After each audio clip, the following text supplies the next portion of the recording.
നമോ ഭഗവതേ വാസുദേവായ. ദശകം 12, ശ്ലോക 10. അഭ്യദ്ധരൻ അതതരാം ദശനാഗ്രലഗ്ന മുസ്താങ്കുരാങ്കിത ഇവ അധിക പീവരാത്മാ ഉദ്ധൂതഘോരസലിലാത് ജലദേഹേ ഉദഞ്ചൻ ക്രീഡാവരാഹവപുഃ ഈശ്വര പാഹി രോഗാത്. ഈ ദശകത്തിൽ നമ്മൾ ഭഗവാന്റെ വരാഹാവതാരത്തെ കുറിച്ചാണ് പറയുന്നത്. ഈ ശ്ലോകത്തിൽ ഓരോരോ വാക്കിന്റെയും അർത്ഥം നമുക്ക് ആദ്യം കാണാം.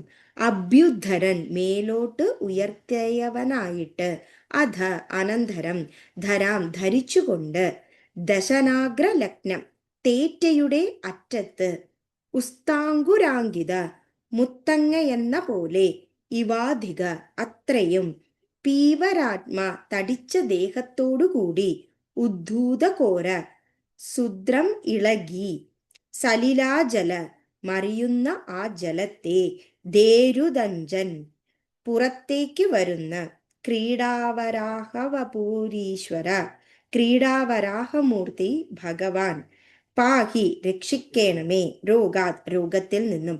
അതായത് ഈ ശ്ലോകത്തിൽ എങ്ങനെയാണ് ആ വരാഹാവതാരം എടുത്ത സാക്ഷാൽ ഭഗവാൻ മഹാവിഷ്ണു ആ ഹിരണ്യാക്ഷനെ നേരിട്ടത് എന്നാണ് പറയുന്നത്. അതായത് ആ ഭഗവാന്റെ മേലോട്ട് ഉയർന്നു വന്ന ആ തേറ്റയുടെ അറ്റത്ത്, അനന്തരം ആ ഭഗവാൻ ആ ഒരു മുത്തങ്ങ എന്ന പോലെ ആ ഭൂമിയെ ധരിച്ചുകൊണ്ട് വരുന്നത് എങ്ങനെ ഉണ്ടായിരുന്നു എന്നാൽ, തടിച്ച ദേഹത്തോടു കൂടി വരുമ്പോൾ ആ സമുദ്രം അത്രയും ഇളകി മറിയുന്ന ആ ജലത്തോടു കൂടി ആ ക്രീഡാവരാഹമൂർത്തി എന്ന ഭഗവാൻ പുറത്തേക്ക് വരുന്നതാണ് കണ്ടത്.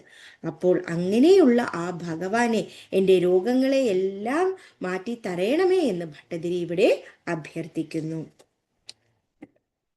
അഭ്യദ്ധരന്നതരാം ദശനാഗ്രലഗ്നം ഉസ്താങ്കുരാങ്കിത ഇവാധിക പീവരാത്മാ ഉദ്ധൂതഘോരസലിലാ ജലധേരുദഞ്ചൻ ക്രീഡാവരാഹവപുരീശ്വര പാഹി രോഗാത്. ശ്രീഹരേ നമഃ, ശ്രീഹരേ നമഃ.